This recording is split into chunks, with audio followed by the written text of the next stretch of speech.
جب حضرت موسیٰ علیہ السلام مدین کی حدود میں پہنچے تو یہاں دیکھا کہ لوگ اپنے جانوروں کو پانی پلا رہے ہیں۔ وہیں دو لڑکیاں کو دیکھا کہ اپنے جانوروں کو روکے کھڑی ہیں۔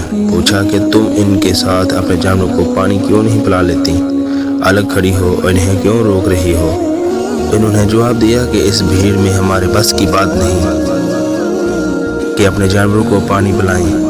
ہم تو جب یہ لوگ پانی پلا چکتے ہیں تو ان کا بقیہ پانی اپنے جانوروں کو پلا دیتے ہیں۔ آپ علیہ السلام فوراً آگے بڑھے اور ان کے جانوروں کو پانی پلا دیا۔ چونکہ بہت جلد پانی کھینچا، آپ علیہ السلام بہت قوی آدمی تھے۔ سب سے پہلے ان کے جانوروں کو سیر کر دیا۔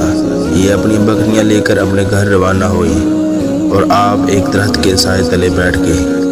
خدا تعالیٰ سے دعا کرنے لگے کہ پروردگار، میں تیری تمام تر مہربانیوں کا محتاج ہوں۔ یہ دونوں لڑکیاں جب اپنے والد کے پاس پہنچی تو انہوں نے کہا، آج کیا بات ہے کہ تم وقت سے پہلے آ گئیں اور بکریاں بھی خوب آسودہ اور شکم سیر معلوم ہوتی ہیں۔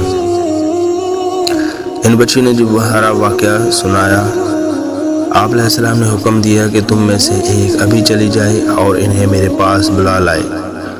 اور وہ آئے اور حضرت موسیٰ علیہ السلام کو اپنے والد صاحب کے پاس لے گئی۔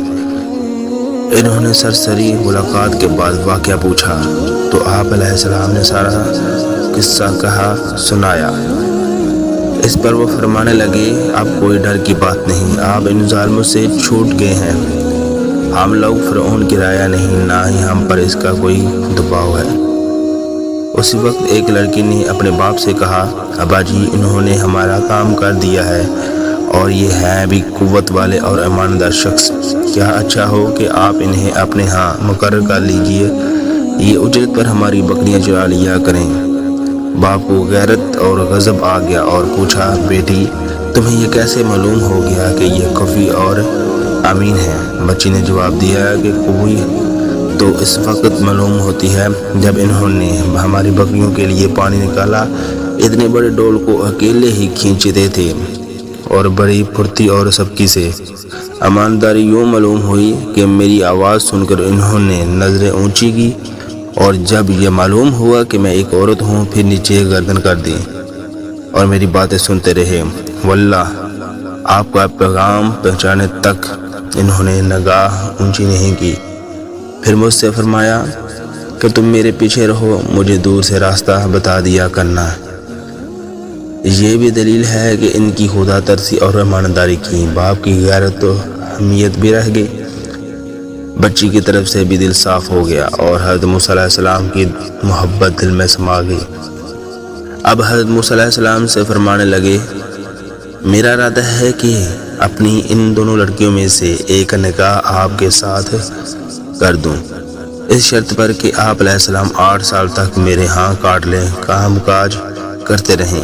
ہاں اگر 10 سال تک کریں تو اور بھی اچھا ہے، انشاءاللہ آپ دیکھ لیں کہ میں بھلا آدمی ہوں۔ چنانچہ یہ معاملہ طے ہو گیا اور خدا تعالیٰ کے پیغمبر علیہ السلام نے بجائے 8 سال کے 10 سال پورے کیے۔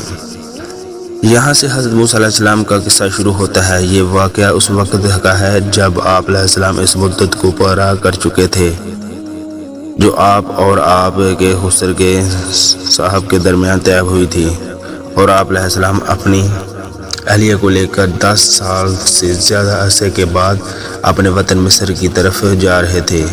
سردی کی رات تھی، راستہ بھول گئے تھے، پہاڑوں کی گھاٹیوں کے درمیان تھے، اندھیرا تھا، ابر چھایا ہوا تھا۔ ہر چند چکماک سے آگ نکالنا چاہا لیکن اس سے بالکل آگ نہ نکلی۔